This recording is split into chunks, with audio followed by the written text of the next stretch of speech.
Olá, saudações a todos que nos acompanham através do Facebook e do YouTube da revista Malar Margens. Essa é a 18ª mesa do nosso nono Raias Poéticas, Afluentes Ibero-Afro-Americanos de Arte e Pensamento, evento apoiado pela Câmara Municipal de Vila Nova de Famalicão e pela Casa das Artes de Famalicão, com os curadores Luiz Serguilha, Marcelo Ariel e Nuno Rau, interseção das revistas Malar Margens e Palavra Comum. Abrimos, portanto, a mesa, dobra do pensamento, liberdade e censura em democracia, com os participantes Luiz Felipe Sarmento, escritor, ensaísta, tradutor, Jaime Rocha, poeta, dramaturgo, ensaísta, Raquel Cerejo, poeta, José Eduardo de Grácia, poeta, ensaísta, tradutor, Alexandre Faria, escritor e jurista, Basílio Rodrigues não pôde comparecer ainda, espero que ingresse em breve. Desejamos uma ótima mesa a todos e agora passo a palavra para o Luiz Felipe. Boa tarde a todos, sejam bem-vindos a esta mesa do nono Festival Raias Poéticas.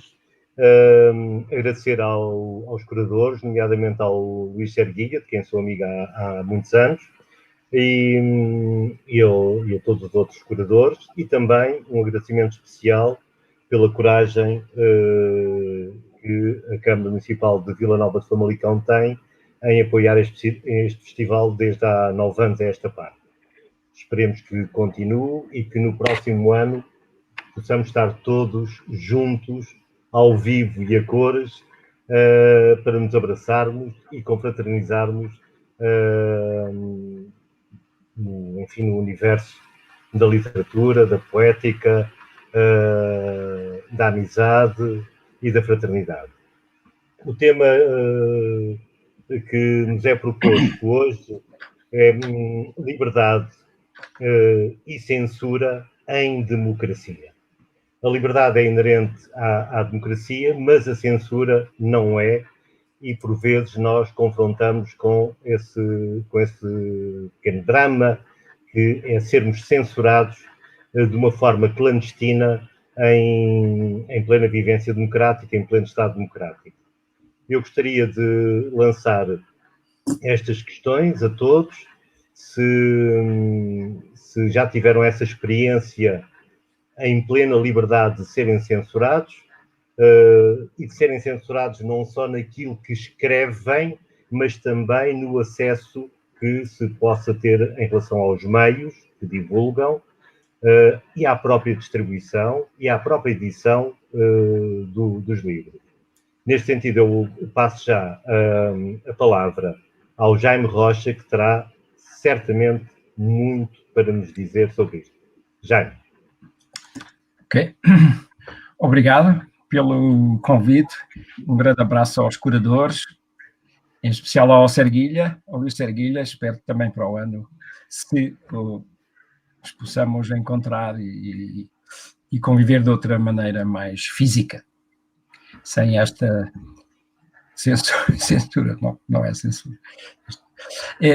Eu ia talvez dividir em duas partes, uma a censura do passado e outra, digamos, se pode chamar censura de hoje. Pelos anos que eu já tenho, vivi um pouco essa censura do fascismo, porque aí havia uma polícia política e havia um poder fascista que controlava, e na minha área controlava os textos jornalísticos. Portanto, conheço perfeitamente os mecanismos da escrita jornalística, sobretudo na altura, e o modo como o nosso pensamento tinha que se alterar no sentido desse confronto. Ou seja, o nosso pensamento tinha que ser pensado no sentido de ser lido por um polícia antes de ser editado, antes de ser publicado. E isso obrigava-nos a é um mecanismo muito complexo de escrita, como muitas vezes não estávamos a escrever o que nós queríamos, era quase sempre. E no ponto de vista dos jornais, que foi a minha experiência, que antes de editar livros foi o jornalismo, a questão era mais complicada no jornalismo, porque estamos a lidar com factos.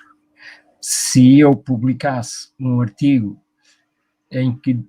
dizendo que havia 40 mortos, a polícia cortava ao zero para aparecer 4 mortos, por exemplo, e o jornalista não podia fazer nada. E, portanto, criava um mecanismo de escrita com uma certa habilidade para que o que ele queria dizer passasse nas entrelinhas. Ora, isto era muito complicado, mas, por outro lado, obrigou uma ginástica também do ponto de vista do leitor. O leitor, quando comprava um jornal ou uma revista e ia ler um artigo, já ia ler o artigo em 2 dimensões. Lia o que lá estava e lia o que é que o jornalista quereria dizer com aquela frase. O que é que estava escondido. E este jogo criava algumas cumplicidades, mas era devastador. Era devastador porque tinha uma carga muito perigosa, que era a ignorância, que era, portanto, quando nós não podemos dizer o que se passa, se dizemos metade, se dizemos 1/3, estamos a alimentar um sistema para a ignorância do povo em geral. Não é? Portanto, este fascismo é muito... o fascismo é a ausência de liberdade e a ausência de criatividade. Para ligar este com um exemplo concreto, eu lembro-me que em 70 publiquei o meu primeiro livro de poesia e o título era Melânquico. Portanto, não era melancólico, era melânquico. E então, como era uma edição de autor de um grupo que tinha uma coleção dos livros sem editor, eu tentei distribuir em 1970, portanto, 5 anos antes do 25 de Abril, em algumas livrarias, e as reações, portanto, eu não estava perante nenhum polícia político, estava perante um livreiro. E o livreiro olhou para o livro e dizia: melânquico? O que é isto, melânquico? E... é poesia. Não queremos. Portanto, eu não consegui colocar o meu livro, em 1970, não consegui colocar o meu livro nas livrarias por ser poesia e por ter um título que não era um título compreensível logo, de imediato. Não é? Portanto, isto era uma censura direta feita pelo próprio livreiro. Ainda neste tema, saltando depois para 1990 e para a mesma situação, agora transponho a mesma situação para 1990 e alguns 90, anos 90. Publiquei um livro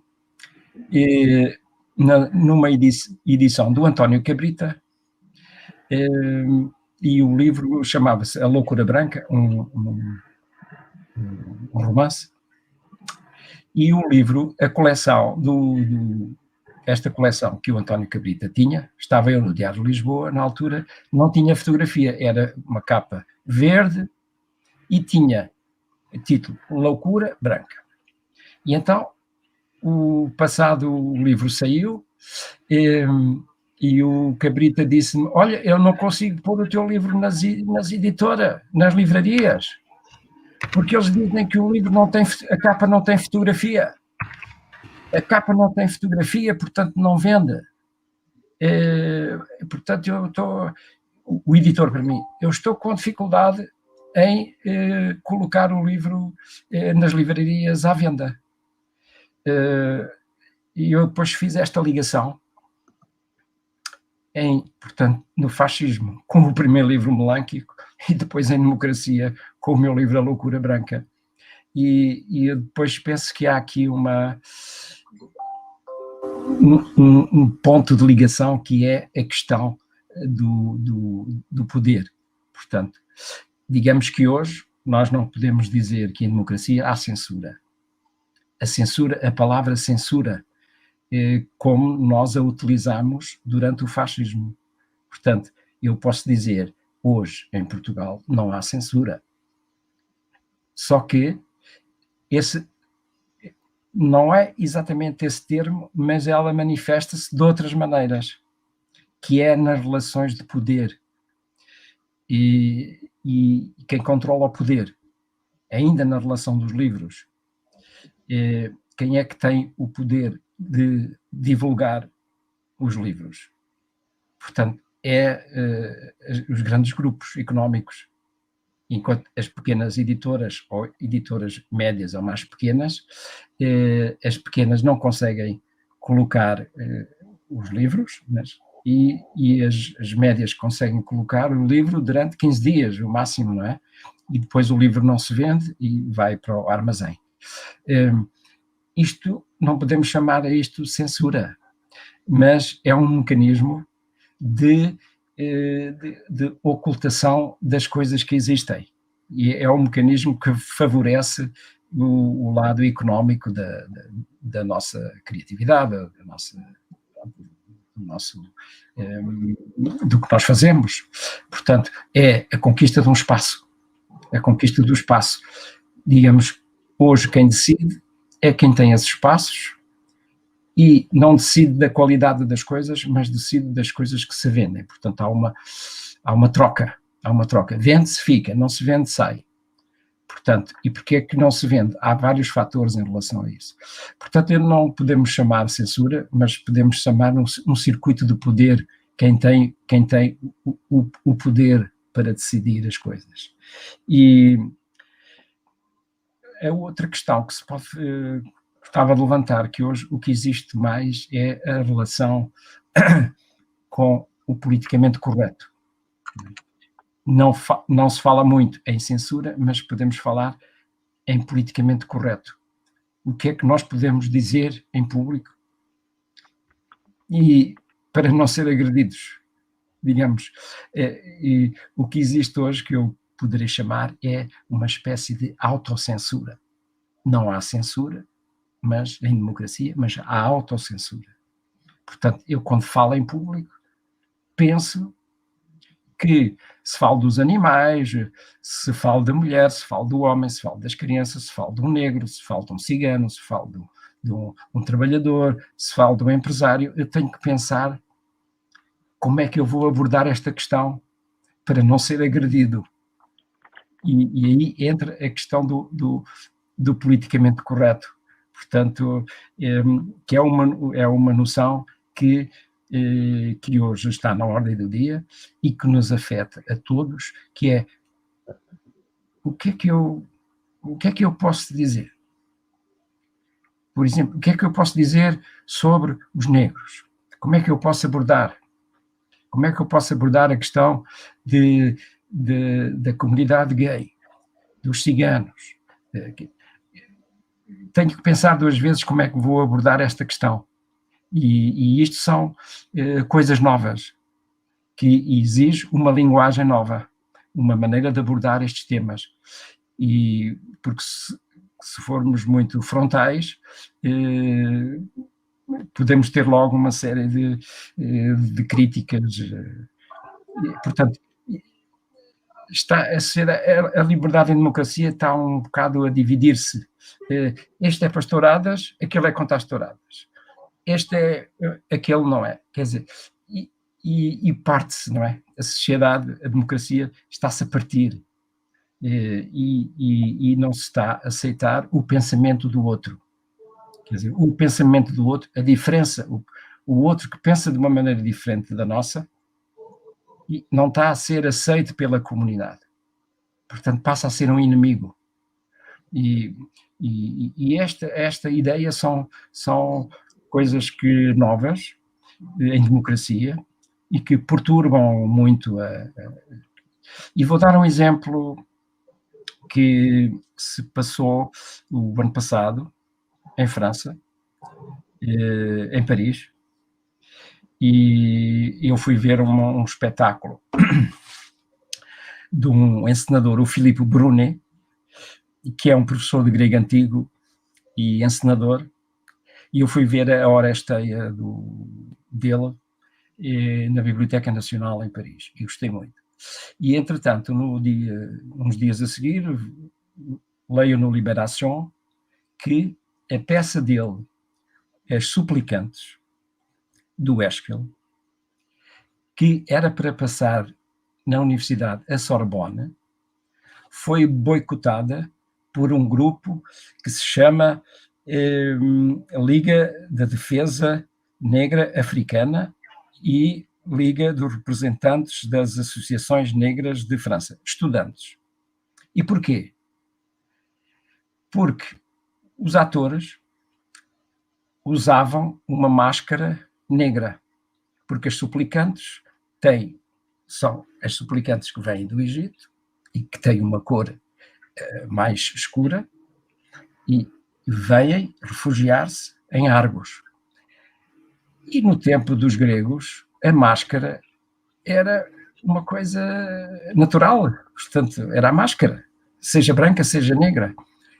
E os estudantes da Sorbonne ameaçaram que iam invadir o palco porque os atores estavam a usar máscaras negras, em vez de usar atores negros. E, portanto, a direção da universidade teve que cancelar o espetáculo por uma coisa que entramos no politicamente correto, que é, já os gregos usavam máscaras brancas, negras, de todas as cores, e neste caso em Paris, o uso da máscara, portanto, foi a ignorância dos estudantes da Sorbonne, ao ameaçar que iam boicotar o espetáculo das suplicantes, porque se estavam a usar as suplicantes, que eram as mulheres que vêm fugidas, que estavam a usar as máscaras negras. E depois este espetáculo, passado 2 meses, passou, não é? Porque se percebeu que foi explicado aos estudantes que a máscara é uma coisa que já que os gregos antigos usavam e não tinha nada a ver com o racismo e com estas coisas. Portanto, se isto fosse no fascismo, nem sequer havia este teatro. Agora, em democracia, não se percebe como é que estas coisas acontecem. E então aí é que entra esta noção, que eu acho muito perigosa, do politicamente correto e de tudo o que se faz. Tem que se pensar várias vezes e pronto, isto é... Pronto, talvez estes exemplos e esta noção do politicamente correto fosse uma coisa boa para discutirmos agora estas noções em democracia. Portanto, concluindo, eu acho que não há censura como nós utilizamos o termo censura. Agora, há a autocensura e há a questão do poder. Quem detém o poder da distribuição, da edição, quem é que tem o poder nos jornais, porque é que se dá 7 ou 8 páginas a um autor e não se dá a outro nada? Ou dá-se 5 linhas a um autor e depois dá-se 4 páginas a outro? E, portanto, são questões que têm muito a ver com o negócio, com a economia, e quem tem o poder, no caso dos livros, que é o que mais nos interessa, a mim me interessa como escritor, não é? Até que ponto isso não é uma censura, entre aspas, digamos, esse poder de decisão. Este fica 3 meses, mas este está cá uma semana, não vendeu, vai para o armazém. porque é que decidem isto? E quem é que decide? E isso significa que nós somos muito, muito pequenos e não temos a força para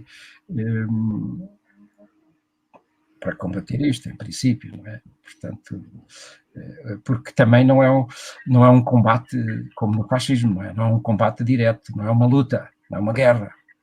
Existe em democracia, há uma tendência de aceitar, não é? Os mecanismos são assim, portanto, e é uma democracia, portanto, temos que aceitar.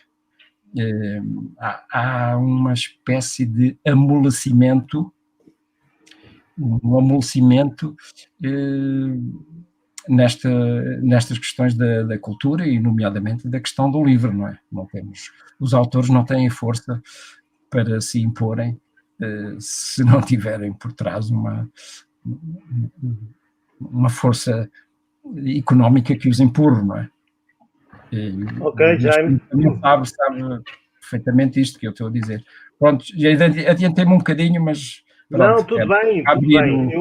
Eu tive aqui um pequeno problema técnico que já está resolvido, felizmente, mas do essencial da tua intervenção, há aqui uma viagem entre o que era a necessidade absoluta de escrever entre linhas, como se dizia então, para que a mensagem passasse através do lápis azul da censura. Temos essa viagem das entrelinhas da escrita para a censura, aos obstáculos, como tu dizes, que não, disse bem, que não há censura em democracia, ou não deveria haver censura, mas há obstáculos que funcionam como uma censura.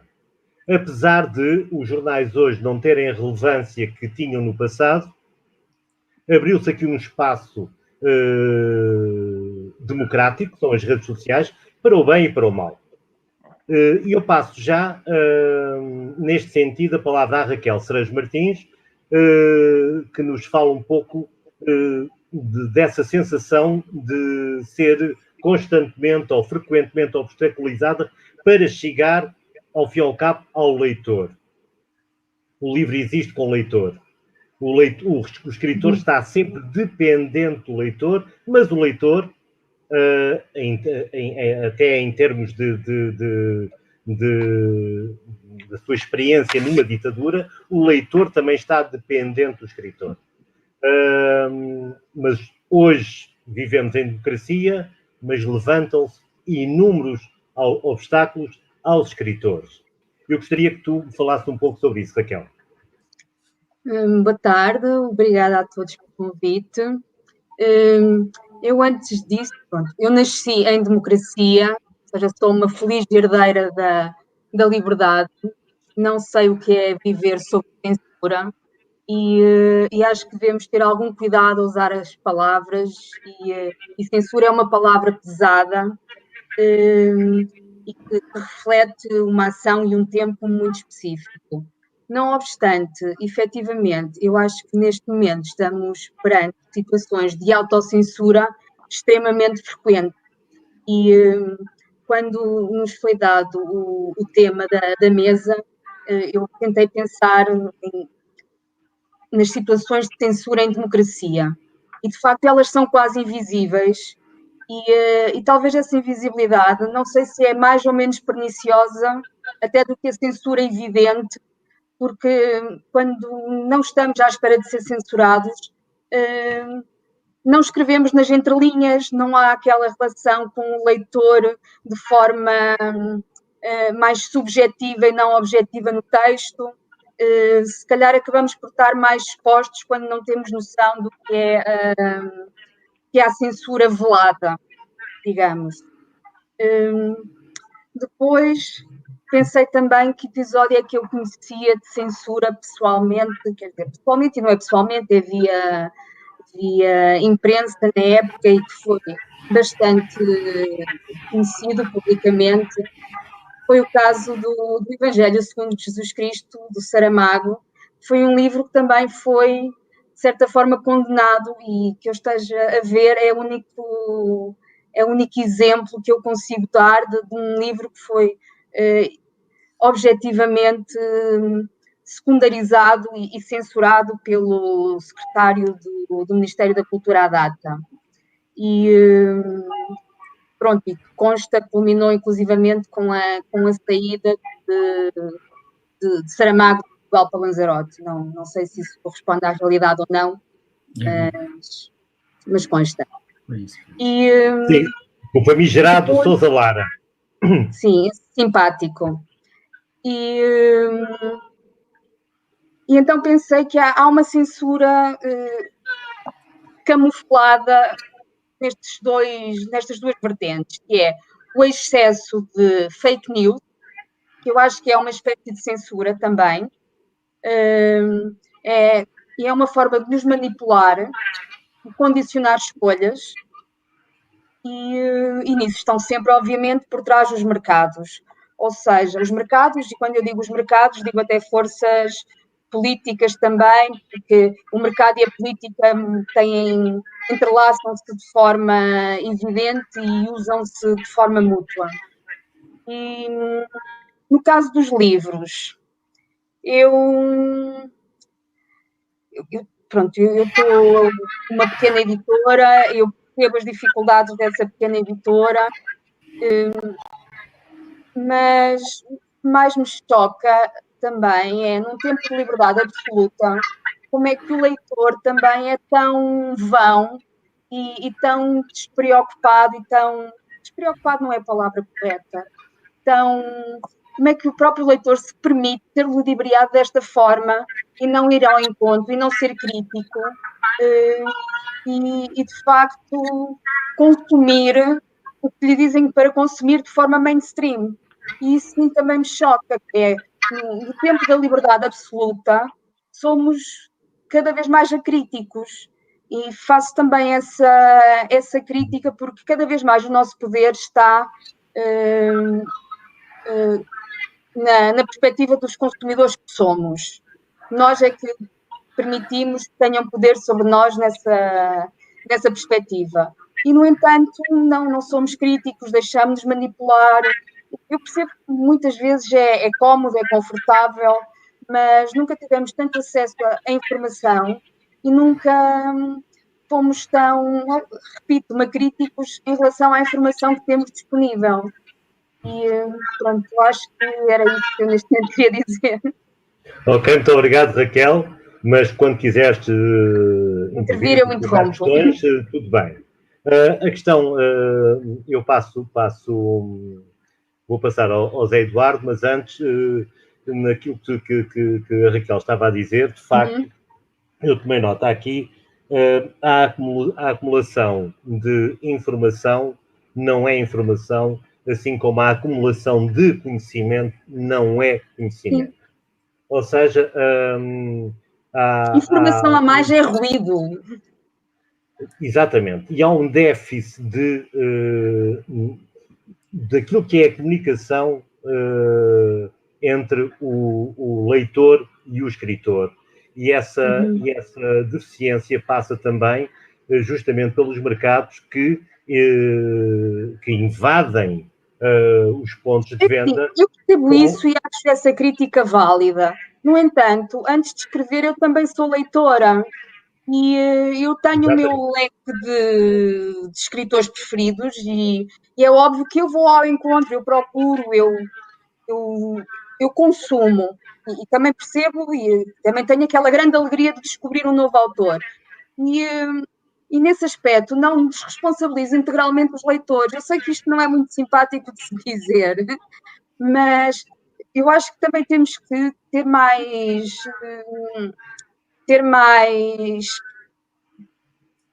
capacidade de ir contra esta máquina que é um pouco perversa, porque também temos todos os meios. Não é só o livro na livraria. Eu não sei, por exemplo, qual é o volume de vendas atuais online comparativamente com livrarias físicas. São vários os caminhos agora. Acho que o caminho da leitura, infelizmente, tem vindo muito a degradar e já na anterior crise verificou-se que houve uma quebra na venda dos livros na ordem dos 30%. E o que se sabe em termos históricos, minimamente, em termos no mercado livreiro, é que estas quebras não são recuperáveis, ou seja, são leitores que se perdem porque depois há outras plataformas, há outras formas de lazer, há outras formas de obter conhecimento, e isto sim também é dramático, é quase a perda sucessiva e definitiva de leitores. E não sei qual é a solução para isto. O Luís Erguilha dizia aqui que a língua, ou perguntava, questionava, a língua é em si uma censura. Como evitar o microfascismo que a envolve? José Eduardo da Grácia, a palavra é tua. Muito bem, boa tarde a todos. Agradecimento a todos que me convidaram para participar desse encontro de hoje. Eu fui instigado pelo tema a escrever um texto para conduzir o meu pensamento. Eu vou ler um breve trecho para iniciar esse arrazoado, e depois pegando trechos do que eu ouvi do Jaime, da Raquel, que são abordagens muito interessantes sobre essa questão. Mas eu escrevi o seguinte: pensando de um modo não reducionista, mas já levando o assunto para a palavra literária e poética, devemos pensar no grande poder da palavra em liberdade para a manutenção da democracia. Porque toda e qualquer ditadura procura abafar a palavra, tanto literária quanto jornalística. A palavra, e a poesia em particular, têm o dom de manter o humano em nós, não só em ditaduras explícitas, mas também nas sociedades dominadas pelo consumismo e pelo novo modelo econômico mundial, o neoliberalismo.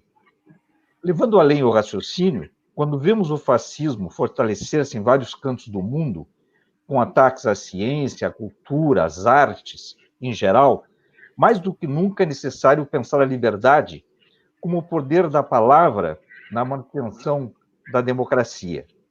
E o que é a censura? Quem já viveu em governos ditatoriais sabe que a mordaça sobre o pensamento é a principal arma que os autoritários têm para nos calar. Mas, como bem provam os resultados, depois da queda dessas ditaduras, o submerso é uma força irreprimível e sempre virá à tona, quer queiram ou não.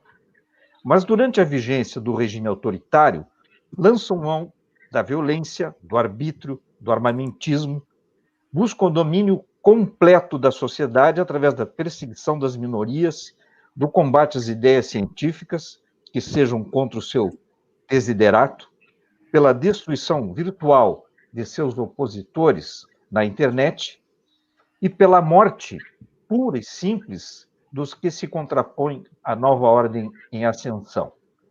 Então, isso eu escrevi para nortear o meu pensamento, e pretendo publicar esse artigo brevemente, mas eu acho que nós temos que pensar, e eu vou abordar tanto alguma coisa que o Jaime já falou, quanto a Raquel, e me reportar primeiro, fazer uma retrospectiva ao meu tempo de juventude, lá pelos anos 70, já faz muitos anos isso, em que eu era do centro acadêmico, do centro cultural da universidade, e levava, por isso, das atividades culturais, peças de teatro, orquestras. E quando nós levávamos peças de teatro para os estudantes e para a sociedade em geral, nós tínhamos que fazer toda uma solicitação e um manejamento desses textos dentro dos estamentos burocráticos da repressão, mandar os textos, e depois que o texto era lido e ser liberado, com ou sem cortes, os censores exigiam uma leitura da peça ou uma apresentação da peça para os censores. Então, era uma coisa muito engraçada, porque os atores, todo o teatro, aberto, luzes, tudo funcionando, e só os dois, em geral, eram 2 ou 3 censores que ficavam sentados, observando a peça e tomando notas para ver se não teria alguma modificação do texto na voz dos atores, e por aí vai. Também, nessa mesma época, nós tínhamos um grupo de intelectuais, e isso em Porto Alegre, que se reunia, era um grupo chamado Grupo Vereda, e nós publicamos vários livros e nos opunhamos à ditadura militar. Publicamos livros de ficção, de poesia, e nós, do nosso grupo, tinha uma coleçãozinha de poemas que era chamado Em Mãos. Publicamos uns 3 livros nesse sentido. Anos depois, um dos componentes do nosso grupo, que depois foi deputado federal, era o Silvino Reck, ele foi no DOPS, que era o Departamento de Ordem Política e Social da época, e lá estava todo o nosso dossiê, tudo anotado, quem nós éramos, o tipo de poesia que fazíamos, os textos que tínhamos, tudo estava documentado pela censura e pela repressão.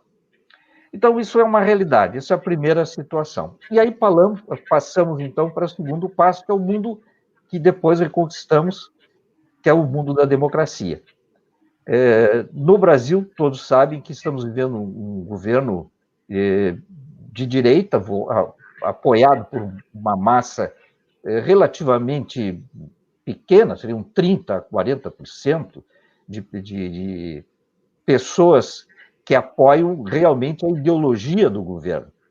E esse governo, ele se mantém dentro de uma característica ainda democrática, apesar dos ataques que fazem contra o Supremo Tribunal Federal, contra a política da Câmara e do Senado, isto é, tentando dizer que existe uma nova política e a política anterior democrática, isto é, ligado tanto ao direito quanto ao exercer da política, seria algo retrógrado e impediria o funcionamento da presidência da República, que não teria poderes, porque seria cerceado por esses outros poderes.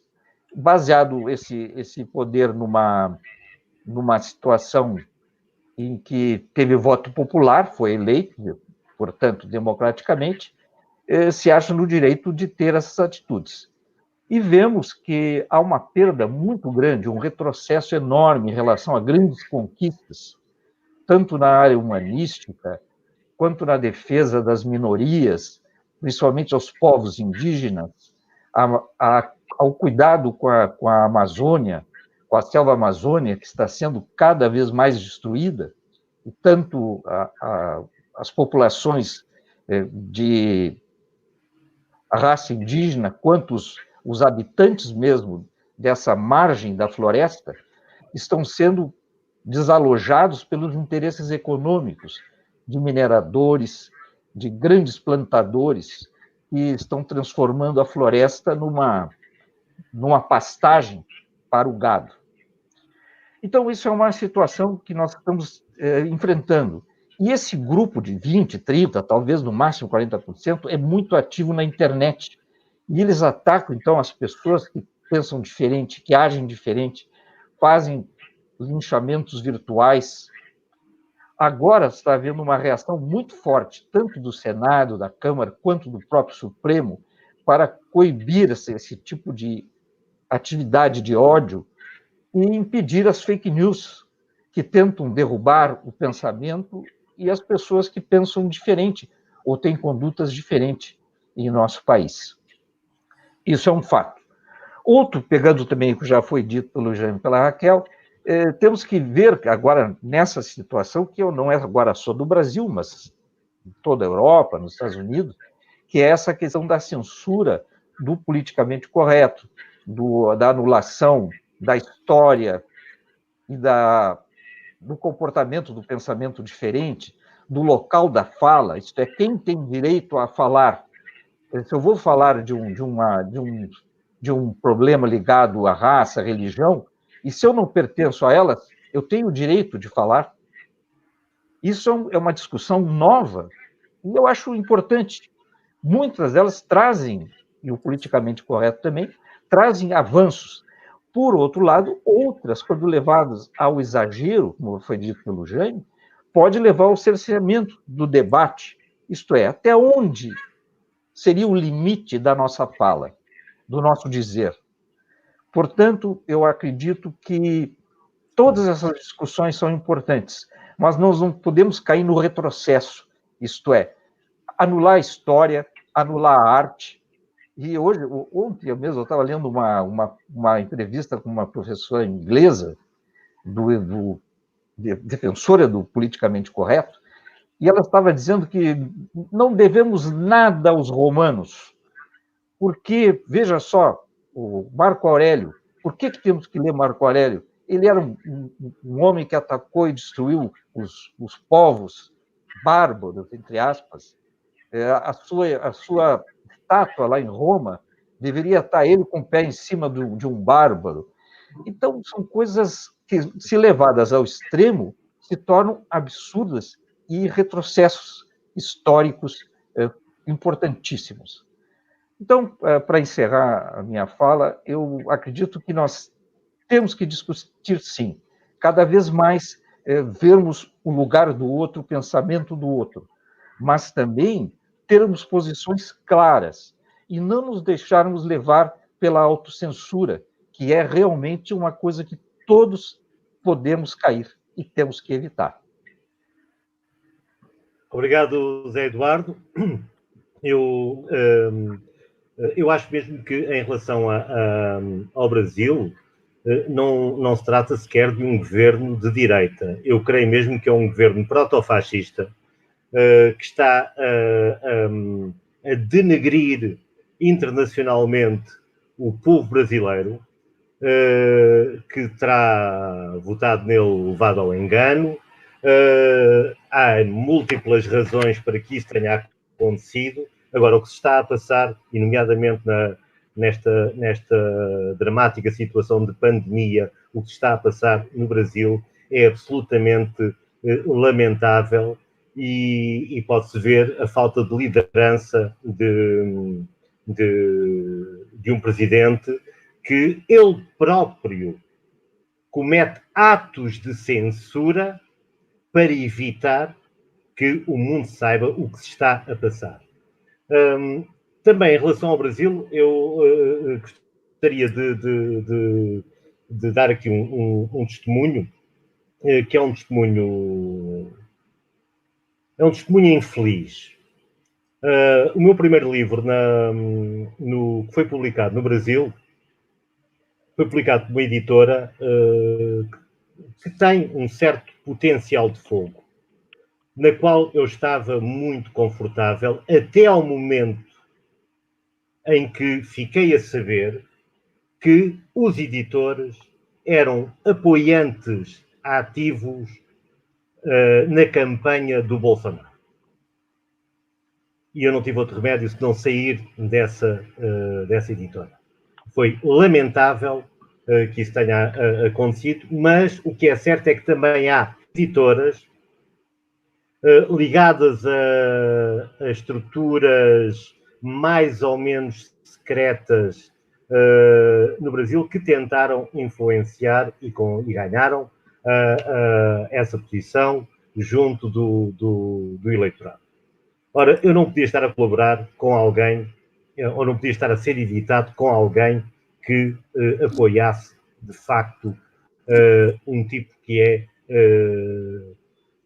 um protofascista, é um ignorante, e é, de facto, um indivíduo que, em pleno século XXI, não devia ser permitido que governasse um país gigantesco como o Brasil. Essa é a realidade que hoje temos, e que a luta pela palavra em liberdade é hoje fundamental, não só no Brasil, como em todo o mundo ocidental. Não nos podemos esquecer do que se está a passar nos Estados Unidos da América e noutros cantos do mundo, nomeadamente aqui na Europa. A questão da palavra em liberdade também leva-me para outro plano, pegando um pouco na experiência do Jaime, que eu também tive, apesar de ser um pouco mais novo que o Jaime. Eu entrei para os jornais também em 1970, já lá andava há uns anos. Eu entrei para os jornais em 1970, também sofri com a censura. Eu tinha 14, 15 anos quando comecei a escrever nos jornais. Mas o que eu gostaria de contar é que, quando sai o meu primeiro livro, em 75, em plena liberdade, há este episódio em que havia festa todos os dias em Lisboa, na Lisboa que estava ansiosa por comemorar a liberdade, e em 75 sai o meu primeiro livro e juntamos um grupo de jovens muito extravagantes no Lar de Camões para ler os nossos poemas. E eu li um poema que tinha um verso que levou, na altura, em 1975, um polícia a abordar-me e a deter-me, porque eu não podia dizer aquilo. Não era nenhuma ofensa a ninguém, não havia nenhum palavrão daqueles que pudesse chocar, e ainda que houvesse, não ultrapassava a linha daquilo que é a comunicação, como diria o Almada Negreiros, mas o que é certo é que me deteve por pouco tempo, porque o que se passou a seguir foi inolvidável, porque ele ficou completamente cilindrado, porque ele não percebia bem ainda onde é que estava. E isto passa-se também em liberdade. O que eu gostaria agora de lançar agora aqui para o Alexandre Faria, pegando aqui nas palavras da Maria Oliveira, em que ela diz que escrever é sempre uma luta interior, uma afirmação da arte, de forma livre, sem amarras. Tu, Alexandre, toda a tua produção literária é em plena liberdade.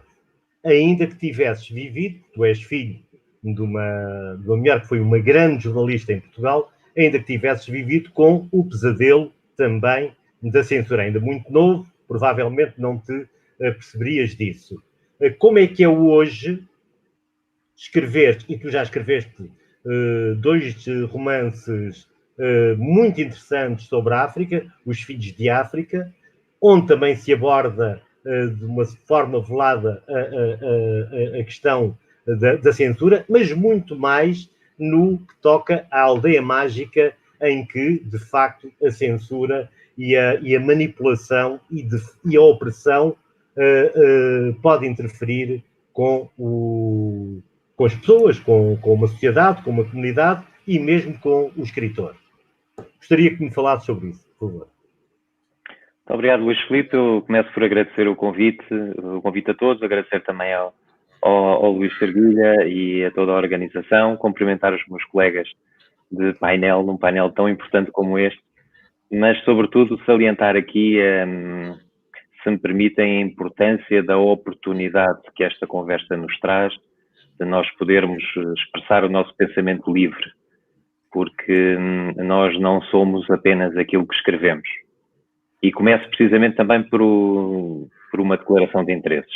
Eu sou um filho de Abril também, felizmente educado e crescido nos ideais da liberdade então conquistada e valorizando sempre muito a sua relevância, que tenho procurado também passar para as minhas filhas.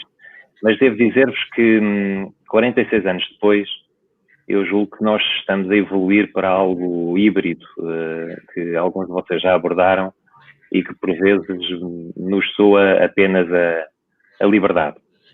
Desde a libertinagem das redes sociais, que permite falsidades, insultos impunes a quem se calhar nunca teria voz se não fosse atrás de um teclado, aos discursos políticos homogéneos e monocórdicos, ou até às declarações anedóticas que nós vemos por vezes de atletas profissionais em flash interviews nos jogos, sempre com as mesmas palavras, porque não lhes é permitido contratualmente dizerem algo diferente, e jogo após jogo, ano após ano, continuam sempre a dizer as mesmas coisas, porque isso é que é o que normalmente se diz.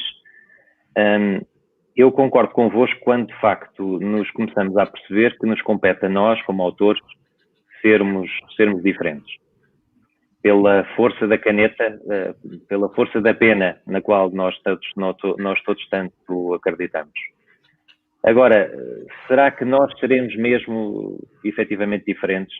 Quantos de nós, de facto, e alguns de vocês aqui já o mencionaram, não se inibiram na sua escrita e não se refugiaram no politicamente publicado?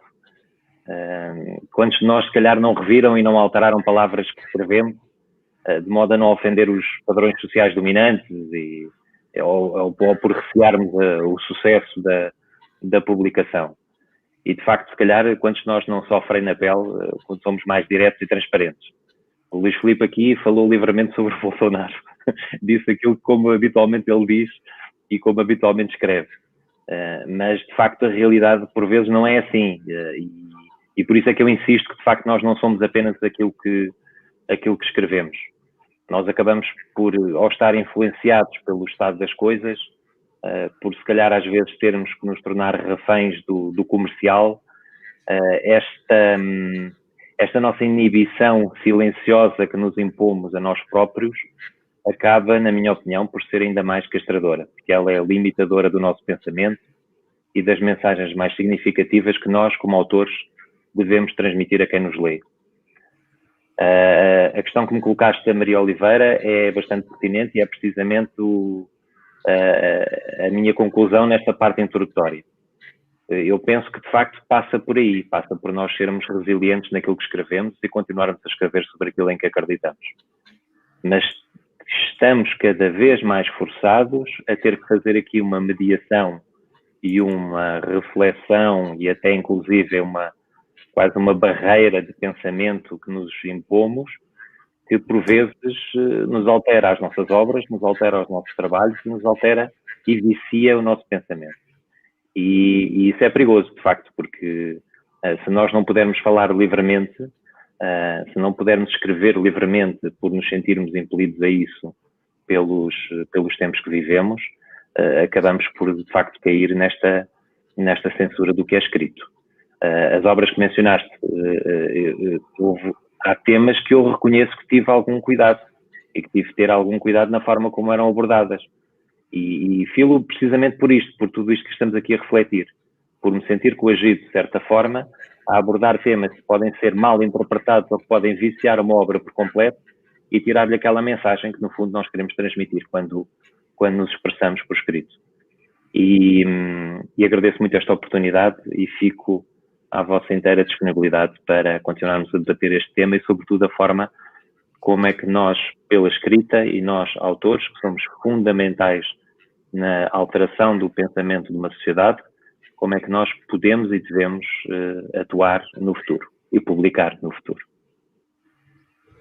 Muito obrigado, Alexandre. Eu vou já colocar aqui uma questão que é lançada pelo Marcelo Ariel, em que eu passo logo de seguida a palavra ao Jaime, damos aqui mais uma volta, e está muito animado, e o Marcelo Ariel coloca a questão: o que pensam vocês sobre a autocensura e sobre a cultura do cancelamento?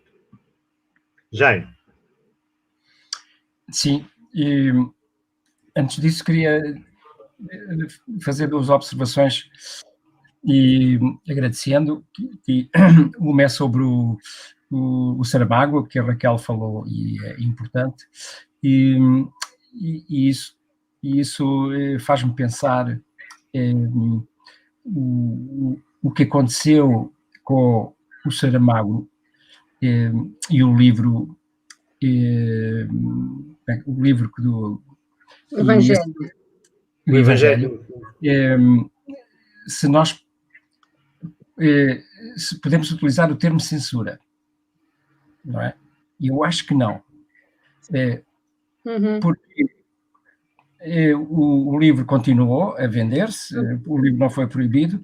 Aqui é uma questão de intolerância reacionária, é uma questão de moral, da moralidade, não é? Intolerância ideológica. Eu acho que esse senhor teria tudo para ser um censor, só lhe faltavam os meios. Exatamente. Agora, o bocadinho que eu lhe me apetece chamar censor é quando ele proibiu que o nome fosse para uma lista do Prémio Internacional. Sim. Portanto, o livro, quer dizer, não foi censurado. O livro continuou, ainda se vendeu mais. Até foi Foi bom. Contra-efeito. Aí a fronteira, aí quando acende uma chispa, é quando ele não põe o nome do Saramago para o Prémio Internacional. E foi isso que zangou de sobremaneira o Saramago, ao ponto dele querer desaparecer daqui do país, e foi para Lanzarote. Isso foi mesmo o rebentar, foi esse tirar-lhe o nome. E não me incomoda que esse bocadinho seja o censor, mesmo o inquisidor. É mais o inquisidor do tempo da Inquisição. Católica, religiosa, do piorio que há, pronto, em relação ao... E queria também, em relação à questão do politicamente correto, fazer dois exemplos de caricatura, de caricaturais, como é que isto pode ser transformado numa risota. E foi quando, não sei, os americanos, ou através do Walt Disney, na questão da Bela Adormecida, aquele conto infantil, quando o príncipe, ela está morta, não é? Depois o príncipe vem, dá-lhe um beijo e a Bela Adormecida acorda com o beijo do príncipe. Ora, isso não era politicamente correto, porque foi um beijo que não foi consentido. Quer dizer, um conto infantil, um conto tão engraçado, que tem a ver com o nosso imaginário, com a fantasia, qualquer criança aguenta bem esta fantasia, até gosta, e chega-se a este ridículo, e que é de facto um sintoma das possibilidades que a democracia dá para acontecer isto. E outra coisa também caricatural, que é algumas pessoas naquela cancioneta das crianças, atirei o pau ao gato, não sei o quê, e que algumas ou tias, ou avós, ou mães, ou vizinhos diziam: não se atira paus aos gatos, não se atiram paus aos animais. Quer dizer, esta extrapolação da fantasia, do texto, da linguagem, da nossa imaginação, é agarrado, não é? Por esta coisa de politicamente correto, e depois há um poder que quer igualitar tudo. Agora tudo é proibido. Quer dizer, vamos cortar o Jorge Amado, porque o Jorge Amado falava dos trabalhadores, vamos cortar aquele.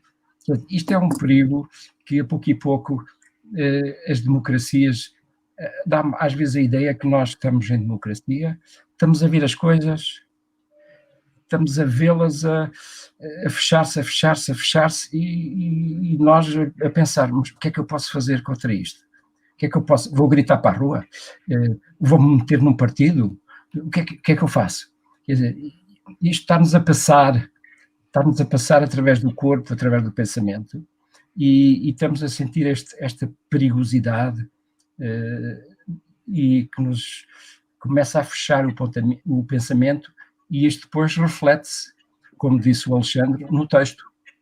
Quando nós estamos a escrever um texto, perguntamos: será que quem for ler isto vai pensar que eu, se calhar, tenho aqui... sou um bocadinho racista, ou sou um bocadinho preconceituoso? O melhor é fazer a frase de outra maneira. Isto é muito perigoso para a nossa liberdade de pensamento, e nós não podemos cair nisso. E é por isso que é importante que os nossos textos sejam lidos por amigos, por críticos, por editores, que sejam lidos, e para dizer: é assim, força, avança, é assim mesmo, escreve isso, não tenhas medo. Em relação ao teatro, por exemplo, em relação à poesia não, e ao romance também não, mas em relação ao teatro que eu escrevo, aí eu penso mais. Porquê? Porque são personagens a falar, não é? E quando uma personagem fala, o que é que ela diz? Aí preocupa-me um bocadinho mais. E quando me perguntam assim: Lá, teatro, tu pões muitos palavrões no teatro. Mas porquê? E eu disse, qual é o problema? As pessoas não falam assim, e as pessoas quando estão zangadas não dizem asneiras, e as pessoas... é verdade, mas tu na poesia não pões palavrões. Por isso é que eu escrevo poesia, e escrevo teatro, e escrevo romance. E os géneros são completamente diferentes. Ora, quem diz os palavrões não sou eu, é o personagem que lá está. E o personagem pode ser um empregado de escritório, pode ser um advogado, pode ser um juiz, pode ser um polícia. E o polícia pode dizer assim, olha, se não se importa, eu agora levo-o preso.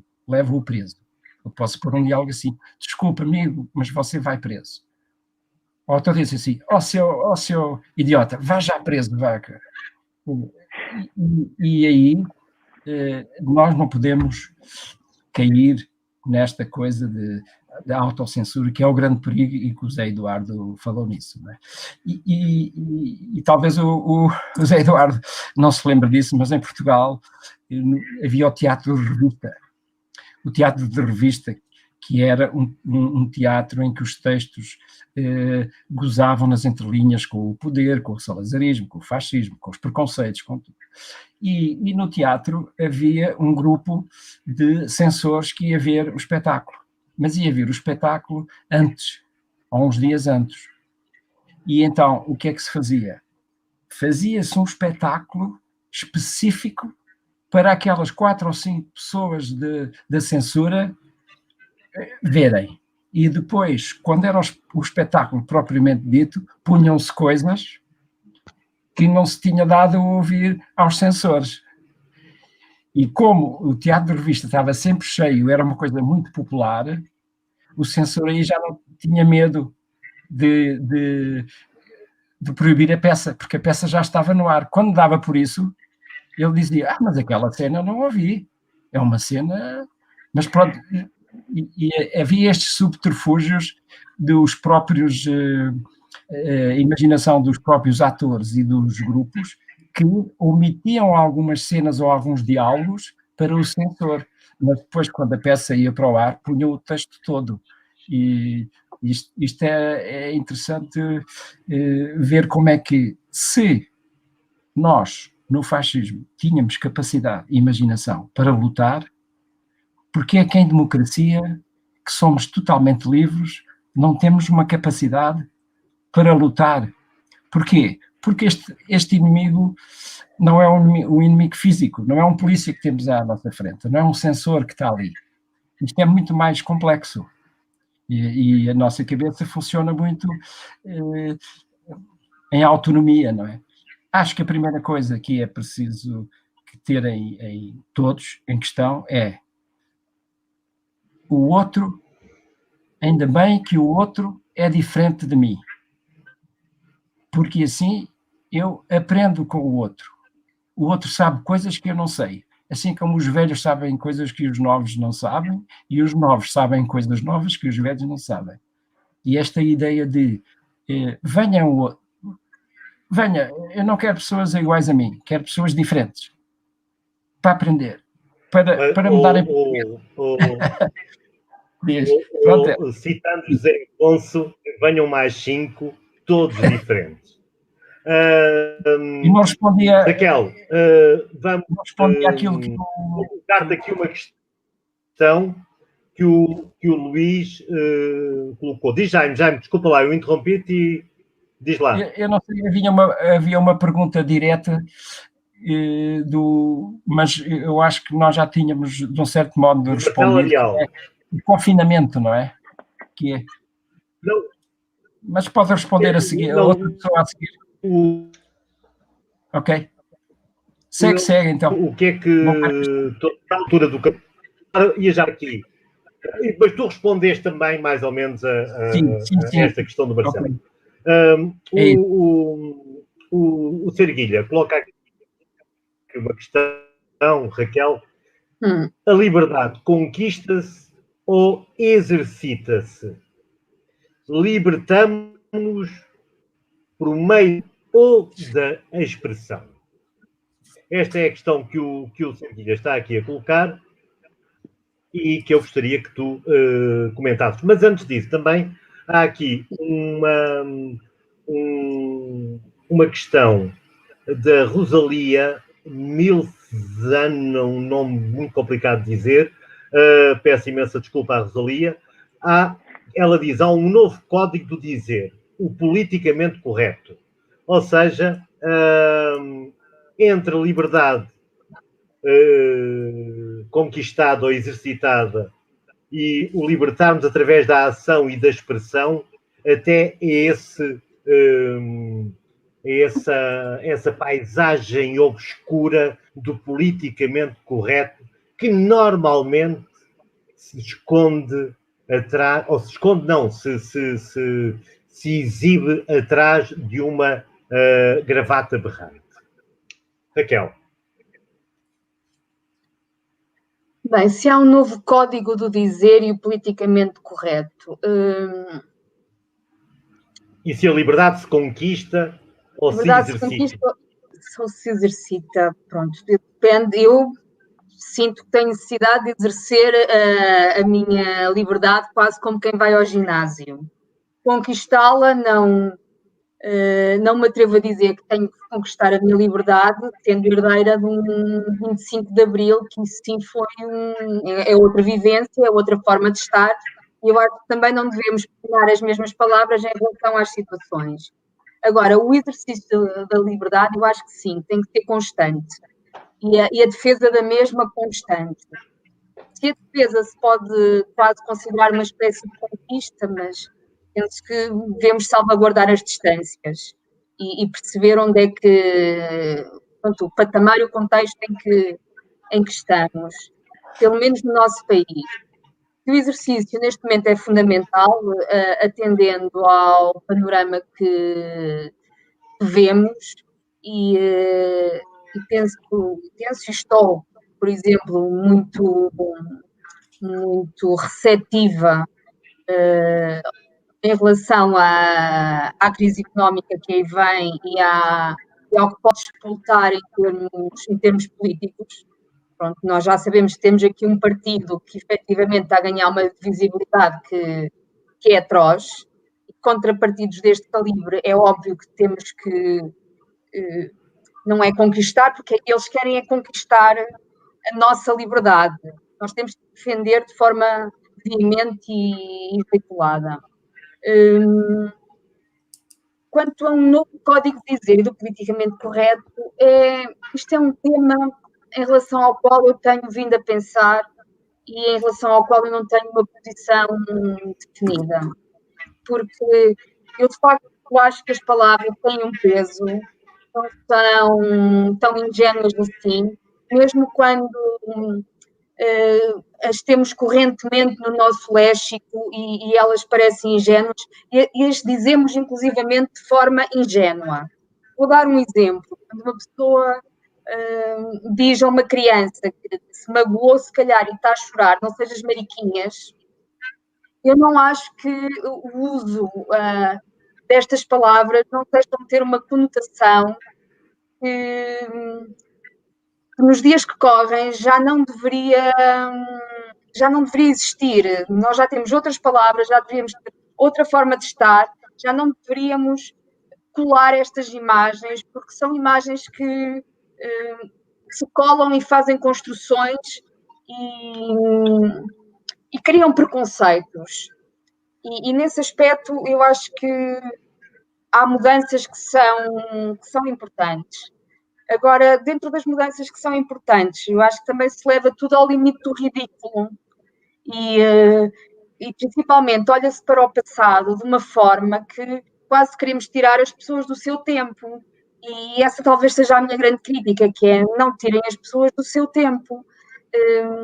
Muito recentemente estava a ler umas coisas inclusivamente sobre o Churchill, que neste momento parece um pequeno monstro, quando foi um homem que teve uma postura em relação, nomeadamente, ao fascismo e ao nazismo, foi de uma verticalidade e quase imprescindível para manter o fôlego na guerra dos aliados.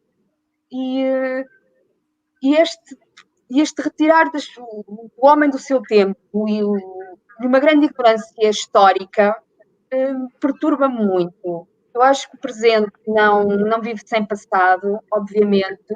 Acho que há coisas que se podem mudar. Nós temos evoluído de forma brutal em termos humanos, mas eu não gosto nada de usar a palavra brutal, peço desculpa isto. Mas também, a par desta evolução tão interessante, vejo agora que há passos que me parece que se começam a dar de retrocesso, para os quais olho com muita estranheza e não sei se vão funcionar ou não. Raquel, deixa-me introduzir a propósito disso. Eu estou aqui a funcionar um pouco como pivô. Eu li agora aqui uma questão também da Rosalia que me fez tremer um pouco por dentro. Eu direi mesmo, quem me conhece sabe que eu digo aquilo que eu quero, incomodou-me. Mas pode ser também uma má interpretação minha em relação à questão que a Rosalia coloca aqui. Rosalia ou Rosália? Ela coloca, isto é para tu continuares e depois passamos para o Zé Eduardo da Grácia. Ou seja, para tu finalizares a tua intervenção e passarmos ao da Grácia. A Rosalia coloca isto. Tem algo que não se pode ou se deve falar? Até onde deve ir a liberdade do dizer? Isto é assustador. Ou tudo absolutamente pode ser dito? Isto ainda é mais assustador, estas questões que estão aqui a ser colocadas. São três questões que a Rosália coloca, mas eu não sei em que sentido é que ela as coloca. Sobretudo esta última questão. Ou tudo absolutamente pode ser dito. Eu creio que tudo absolutamente pode ser dito. Deixa-me só fazer aqui como eu tenho, a minha intervenção é muito curta nisto. Quando chegou o 20 e foi a grande alegria, incomodava muito eu ter que andar com um livro do Jean forrado. E quando chegou o dia da liberdade e eu tive consciência que podia tudo, não ultrapassando, e voltando aqui a citar o Almada Negreiros, não ultrapassando tudo aquilo que é comunicação, eu posso dizer absolutamente tudo. Mesmo aquilo que vulgarmente se chamam palavrões. Não são palavrões, são palavras. As palavras existem, estão lá, têm as suas origens para serem utilizadas nas circunstâncias próprias. No romance, no teatro, na poesia, no ensaio. Foda-se. As palavras existem para serem utilizadas. E tudo pode ser dito desde que não se utilize, desde que não se passe a linha da comunicação. Raquel, podes ir concluindo? Exatamente. É assim, eu aí não posso estar mais de acordo, tudo pode ser dito, tudo pode ser desenhado, como lembrar, por exemplo, da Carla Abadou, tudo pode ser cantado, no limite até podem ultrapassar, sem ultrapassar a fronteira da comunicação, podem inclusivamente ultrapassar fronteiras jurídicas e entrar em campos de difamação ou outros. Depois, em sede própria, aos tribunais, e são outras formas de dirimir questões. Agora, na palavra, eu defendo a liberdade absoluta da palavra e pronto, isso também é o que nos permite ver os tontos e pessoas de má índole e os brilhantes e pronto, e não sei o que mais digo, é assim, a questão de cercear a palavra, para mim é uma coisa chocante. Agora, as consequências da palavra, pronto, numa sociedade livre e democrática, sabemos como são dirimidas em tribunal. Na sociedade já temos outras questões que são outras censuras e pronto, outros azimuths, outros parâmetros que não cabem aqui neste momento. Mas sim, a liberdade da palavra absoluta. Obrigado, Raquel. Zé Eduardo, coloca aqui a Maria Oliveira uma questão interessante. Quem são os censores na atualidade? O que está por trás do politicamente correto? Pergunta ela, e eu acrescento. O escritor, em qualquer circunstância, deverá ser politicamente correto, atendendo à paisagem política em que vivemos atualmente? Muito bem. Primeiro, eu quero retornar à tua fala anterior sobre a questão do fascismo. E eu concordo plenamente com a tua fala. Estamos vivendo, não só no Brasil, como nos Estados Unidos e na Europa, um retorno de grupos fascistas que ainda são minoritários, mas estão apresentando muita força de organização e nós temos que ter muito cuidado. E temos nós, como intelectuais, o papel de enfrentarmos essa situação através da palavra. Não deixar que esses grupos dominem a opinião pública, principalmente através dos novos meios de comunicação que eles têm, através de robôs, de uma série de outros meios, de falsos links, fake news, etc., essa capacidade de influenciar a população. Eu acho que cabe ao papel dos intelectuais essa participação na defesa intransigente das liberdades, tanto de dizer, de falar, de manifestar-se, dos grupos religiosos independentes, dos ateus, das populações minoritárias, aqui no Brasil, principalmente os indígenas. Então, isso é um papel fundamental do intelectual no mundo moderno. Bom, voltando a essa questão que foi proposta atualmente, essa questão da censura, eu gostaria e também me recordando ao que já foi dito, há um conto que eu escrevi há uns anos atrás, cujo título era A Orelha do Bugre. Bugre, não sei se vocês conhecem essa palavra, é um pejorativo do índio.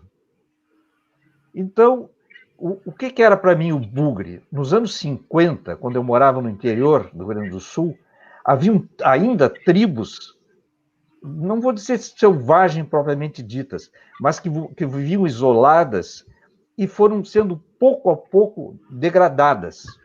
Então andavam pelas ruas das pequenas cidades mulambentos, alcoolizados, mendigantes. E as famílias diziam para as crianças, olha, fujam, quando chegar, olha o bugre, fuge. Bom, quando eu fui escrever o conto, eu disse, mas como é que eu vou usar essa palavra, bugre, que é pejorativa contra os índios, não é? Por outro lado, se eu usar a palavra índio, o que o leitor vai enxergar? Vai enxergar o índio do século XIX, do José de Alencar, do romantismo, vestido de belíssimas penas coloridas, com alto teor moral, ou então, pior ainda, o índio do cinema norte-americano, de cowboy.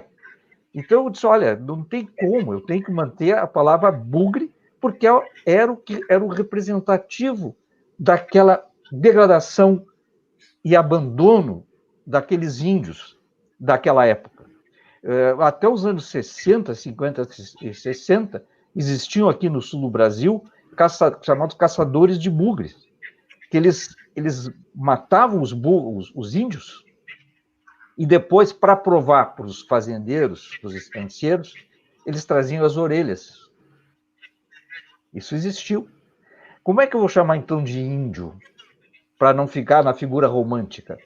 Isso eu acho que é uma situação que nós, autores, nos colocamos a todo momento, porque, em certas circunstâncias, nós não podemos fugir da verdade, mesmo que, aparentemente, para um leitor desavisado ou preconceituoso, possa imaginar que nós estamos dizendo, olha, esse autor aqui, olha, ele é contra os índios. Eu disse, não, mas não é pelo contrário, exatamente o contrário.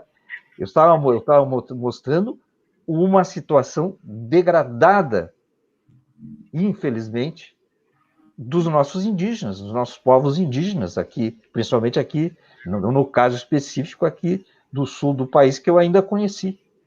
Então, a autocensura, levada por essas situações novas, eu acho muito problemática.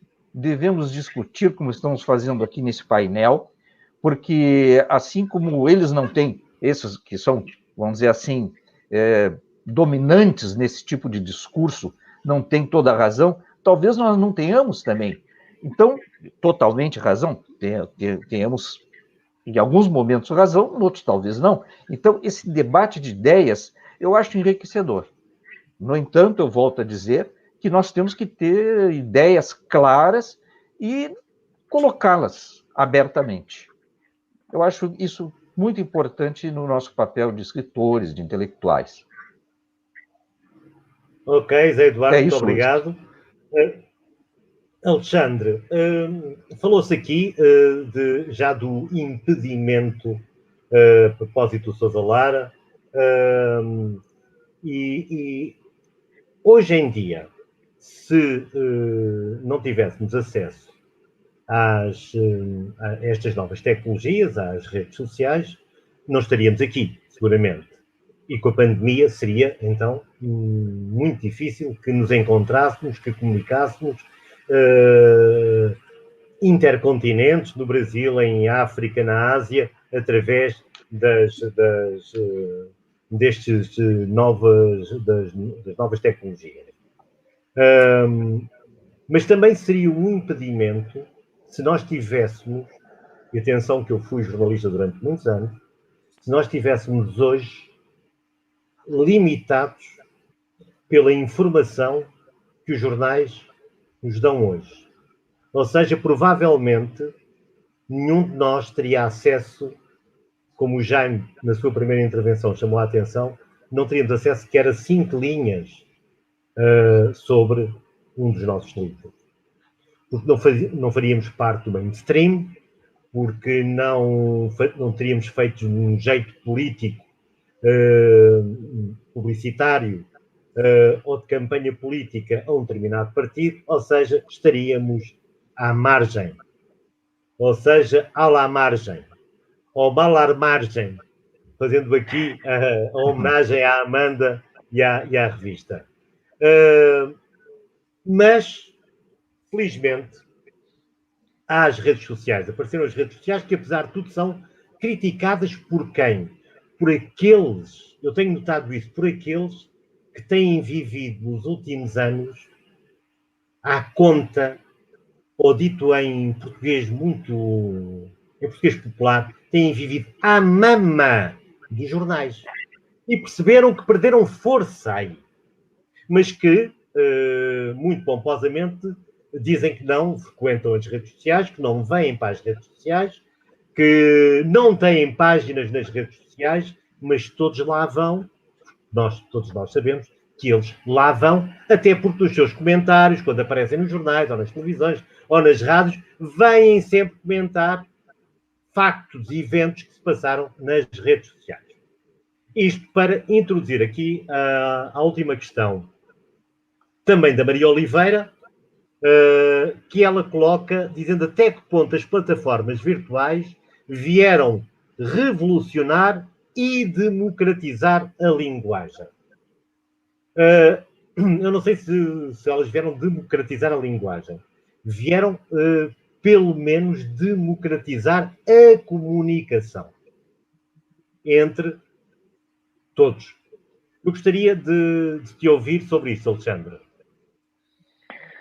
Olha, sinceramente, eu penso que as redes sociais são uma ferramenta extremamente importante, mas que tem que ser doseada e pensada na sua realidade.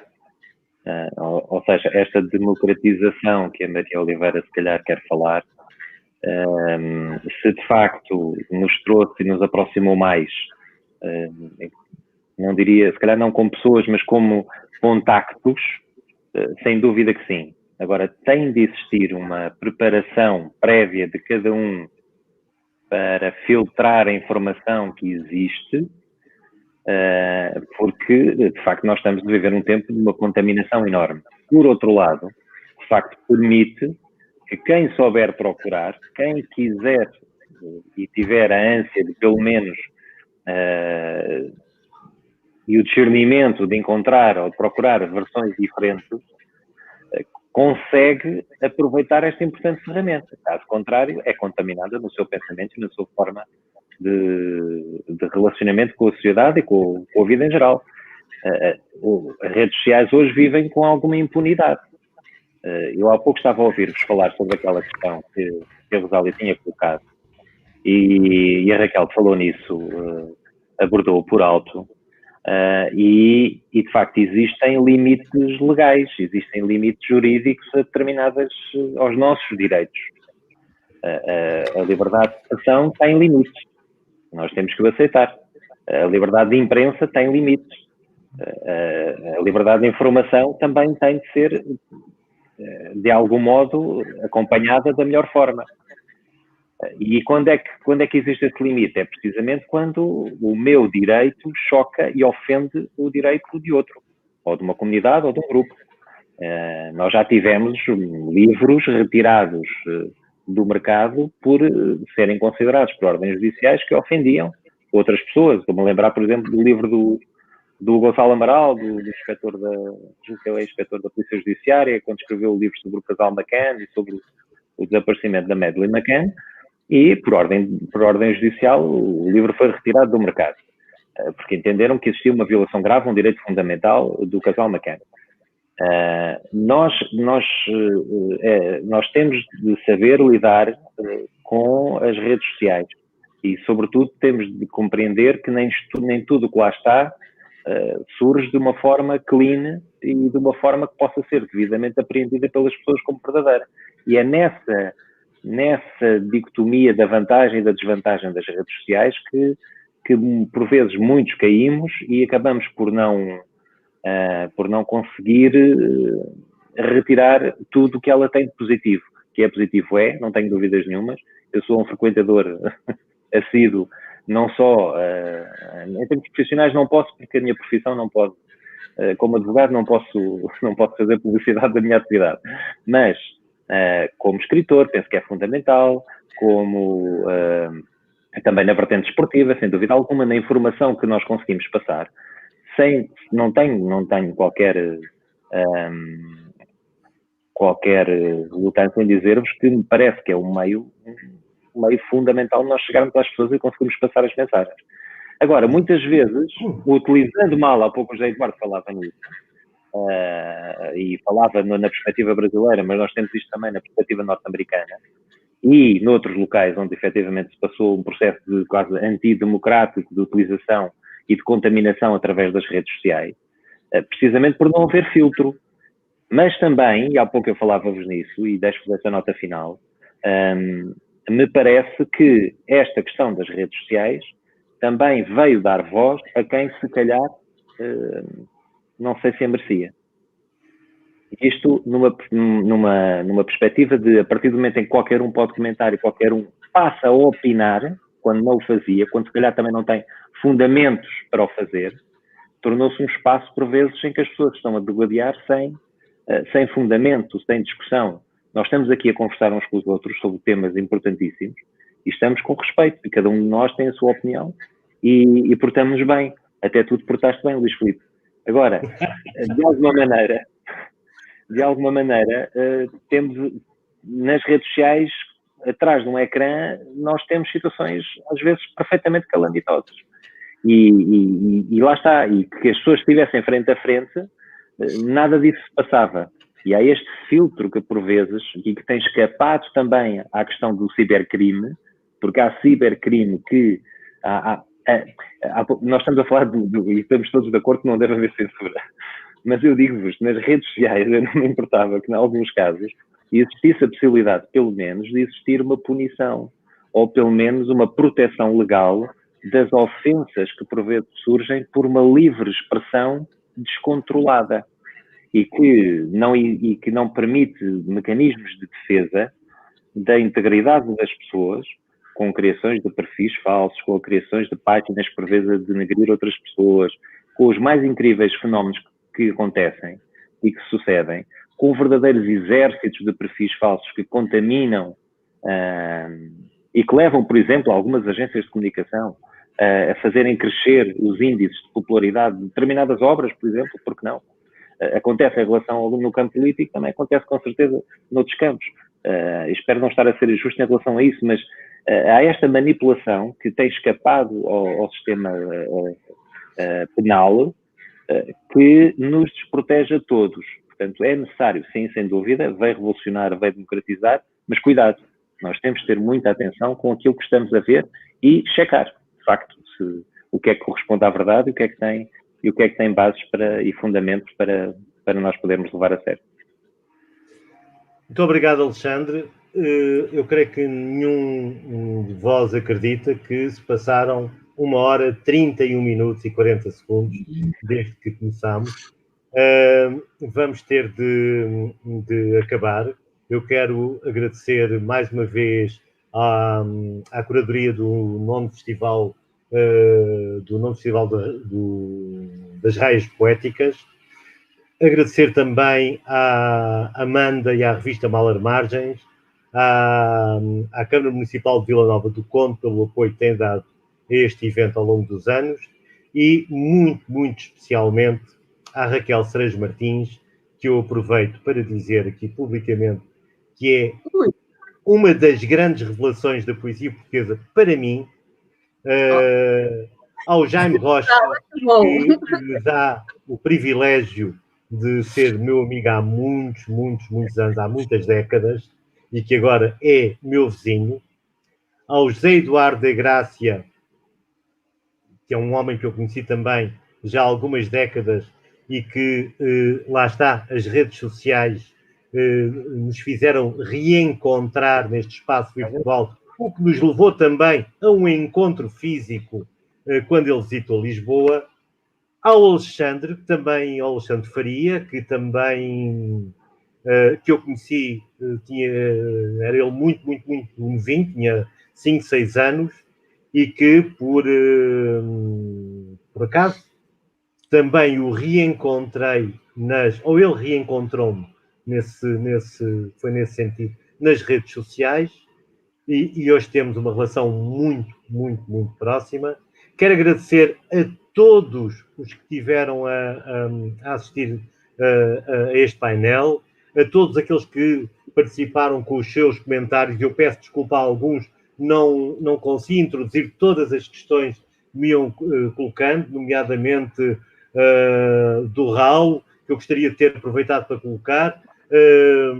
Quero agradecer a todos e desejar longa vida ao Raias Poéticas e que no próximo ano sejamos todos juntos em Vila Nova de Famalicão para celebrar com palavrões ou sem palavrões a poesia dita. Muito obrigado a todos.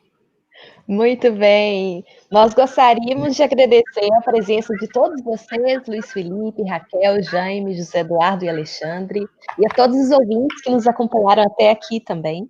Eu peço que fiquem conosco no Raias. Amanhã nós temos a nossa 19ª mesa, Poesia no Contemporâneo, uma mecânica de fragmentos. Vai ser às 19 horas, horário de Brasília. Muito obrigada a todos e boa noite. Obrigado. Boa noite. Boa noite. Obrigado. Obrigado. Um abraço.